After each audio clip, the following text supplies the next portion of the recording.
this could be the first time in several years that Real Madrid do not win a trophy. Last year, I know, exactly, Jeff.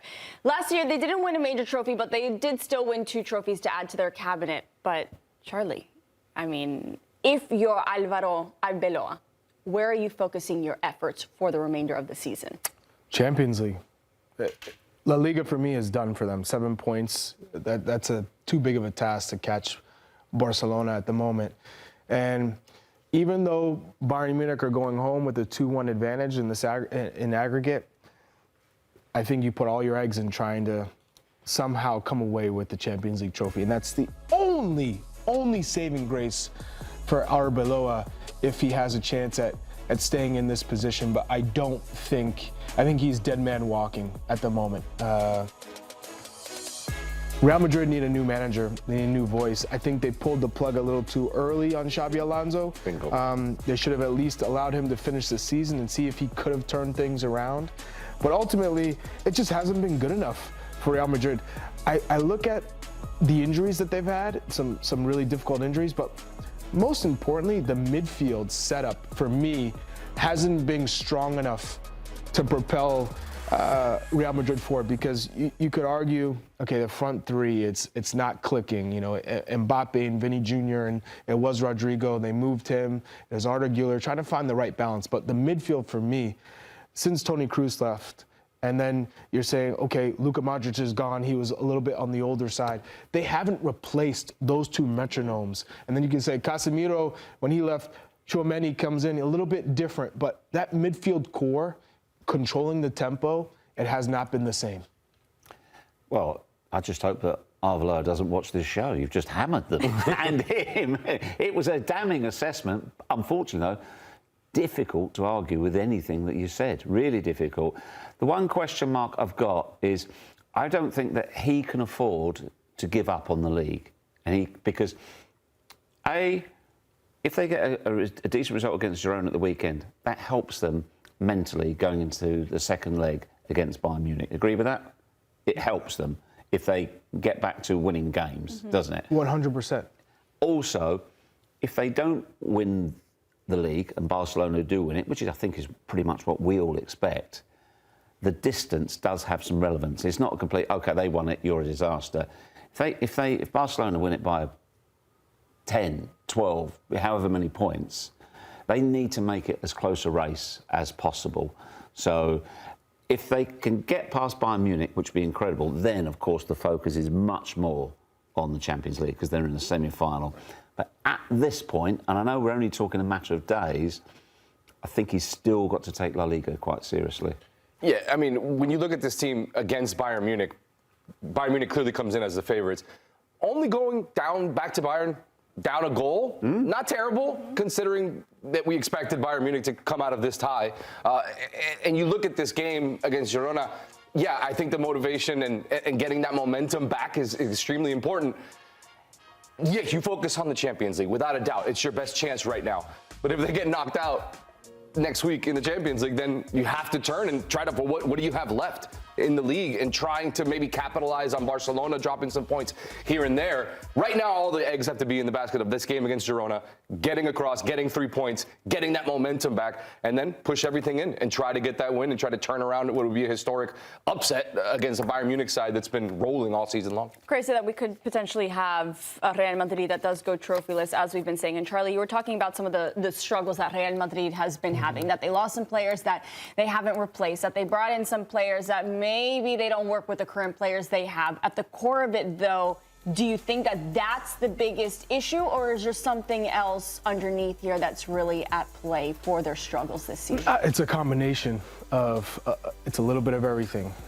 Nothing has changed in terms of the players owning kind of the locker room, that they rule the managers. The managers have to figure out a way to always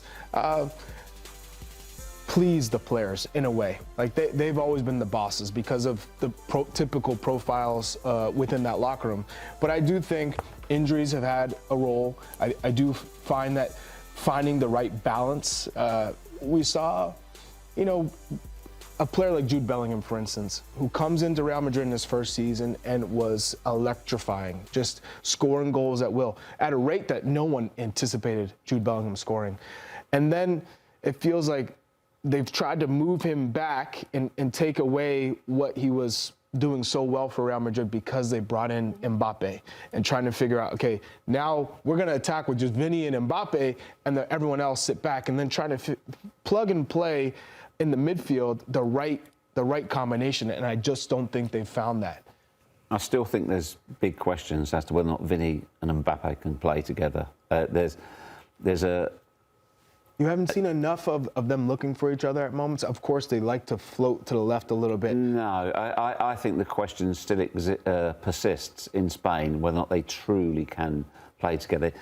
Vini had his best spell when Mbappé was out of the side. Now, you could argue, well, yeah, he had to step up and become the main goal scorer, but no. For you, Stefano? I mean, I agree. We've seen Vini not be at his top level when Mbappe's in the lineup. They both want to shift, like you mentioned, they both want to shift to that left side. There's only enough space for one of them on that side. And when you're out of that position, don't feel as comfortable, Vini is clearly struggling with that. And I think that's just part of the issue. Because you need to have, it can't just be Mbappé scoring all the goals. We've seen that hasn't worked. It didn't work last season for them to win multiple trophies. It's not working this season.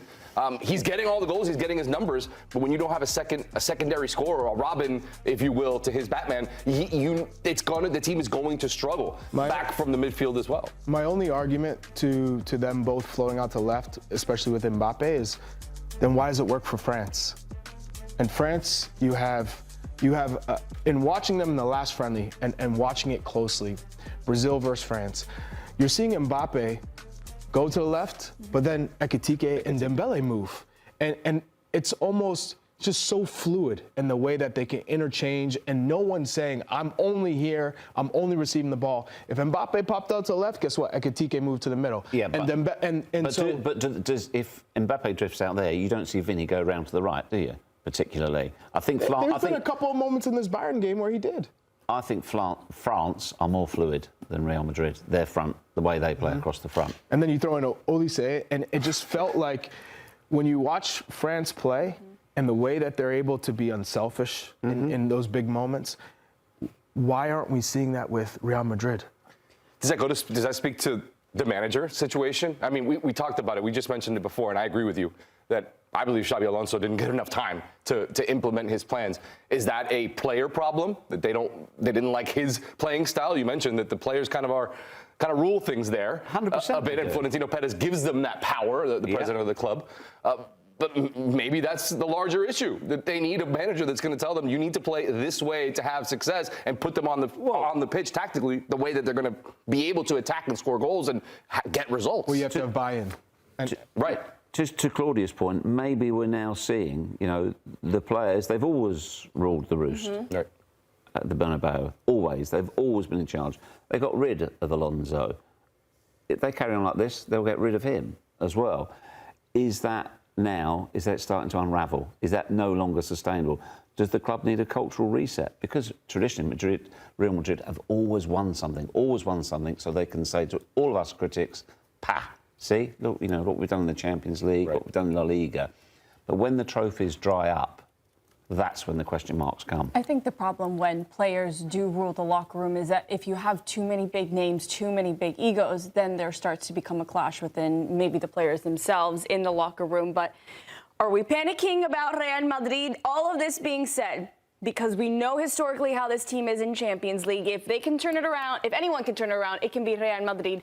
So looking at the panic meter, let's see what categories we have for you here, Stefano. And you tell me if you're super panicked or if you're maybe okay. Are you sweating over here? We have title mode, hope alive, hanging on, slipping away, danger zone, and trophyless. I was going to be nice, but I'm not going to be nice. It's trophyless for me. Oh, you're going all the way over. I'm going all the way. I think it's trophyless. I don't see this team being able to turn it around. I think Bayern has been the, if not 1A or 1B, best team in Europe all season long, along maybe with Arsenal.